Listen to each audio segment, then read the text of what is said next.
Hello అండి, నా పేరు doctor Suma, consultant 49 fertility centre Vijayawada. So IVF చేసినప్పుడు ట్విన్ పుట్టే ఛాన్సెస్ అనేవి ఎక్కువ అని మనందరికీ తెలిసిందే. So especially single embryo transfer కాకుండా 2 ఎంబ్రియోస్ మనం పెట్టినప్పుడల్లా ట్విన్ ప్రెగ్నెన్సీ రావడానికి 25% ఛాన్స్ అనేది ఉంటుంది. సో ఐవీఎఫ్ ద్వారా ట్విన్స్ పుట్టడం అనేది సేఫేనా, దీనివల్ల ఏదైనా ప్రాబ్లమ్స్ రావచ్చా, అండ్ వాళ్ళు తీసుకోవాల్సిన జాగ్రత్తలు ఏంటి అనే దాని గురించి డిస్కస్ చేద్దాం.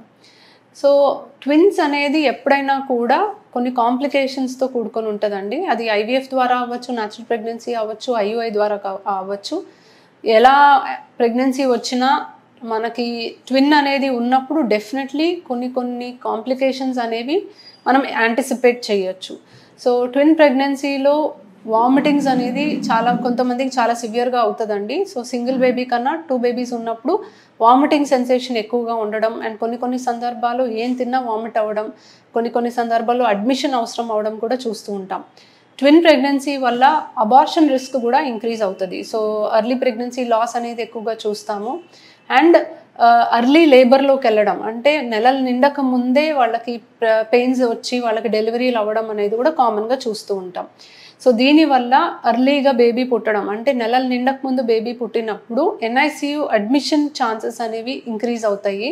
కొన్ని సందర్భాల్లో కొన్ని ప్రాబ్లమ్స్ అనేవి ప్రీమెచ్యూరిటీ వల్ల చూస్తాం. సో ఊపిరితిత్తులు వాళ్ళకి మెచ్యూర్గా ఉండకపోవడం వల్ల దానికి సంబంధించిన కాంప్లికేషన్స్ కానీ, కొన్ని కళ్ళకు సంబంధించిన కాంప్లికేషన్స్ కానీ, కొన్ని బ్రెయిన్కి సంబంధించిన కాంప్లికేషన్స్ కానీ, సో ప్రీమెచ్యూర్ డెలివరీ వల్ల కొన్ని కాంప్లికేషన్స్ అనేవి మనం ఎక్స్పెక్ట్ చేయొచ్చు. నాలుగోది వచ్చేసరికి మనకి మాయ అనేది పెద్దగా ఉంటుంది, 2 బేబీస్ది కలిపి ఉంటుంది కాబట్టి. సో ఆ మాయ పెద్దగా ఉండడం వల్ల మాయ కిందకి ఉండడం అంటే ప్లాసెంటా ప్రీవియా అని అంటాము. అండ్ దానివల్ల ప్రెగ్నెన్సీలో బ్లీడింగ్ కనిపించవచ్చు, అండ్ కొన్ని కాంప్లికేషన్స్ అనేవి చూస్తూ ఉంటాము. అండ్ ఈ మాయ వల్ల మనకి అబ్రప్షన్ అనే కాంప్లికేషన్ కూడా కొంచెం కామన్గా చూస్తాము. సో మాయ మామూలుగా బేబీ డెలివరీ అయ్యే టైంలో గర్భసంచి నుంచి సెపరేట్ అవ్వాలండి, ముందుగానే సెపరేట్ అవ్వడానికి ఎక్కువ ఛాన్సెస్ అనేవి ఉంటాయి.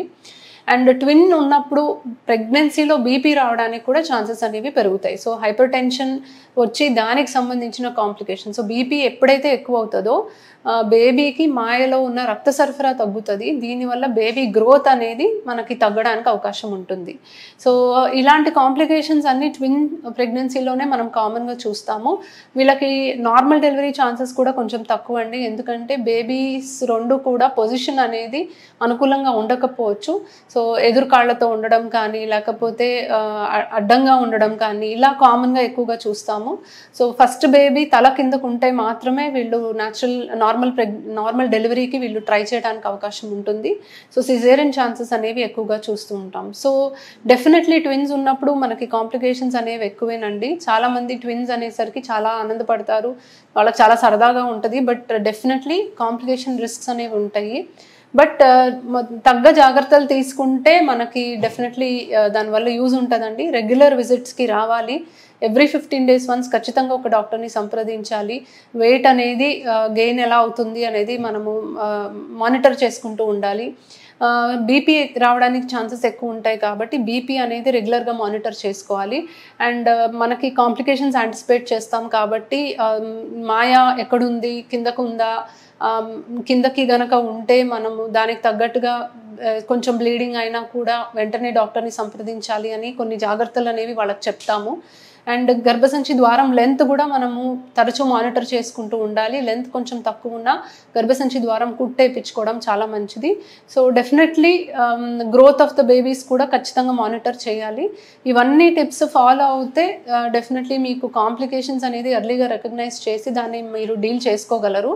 సో డెఫినెట్లీ ట్విన్స్ అంటే కొంచెం కాంప్లికేషన్ రిస్క్ ఎక్కువ, బట్ తగ్గ జాగ్రత్తలు తీసుకుంటే మీకు హెల్దీ బేబీస్ పుట్టడానికి ఛాన్సెస్ ఉంటాయి. Thank you.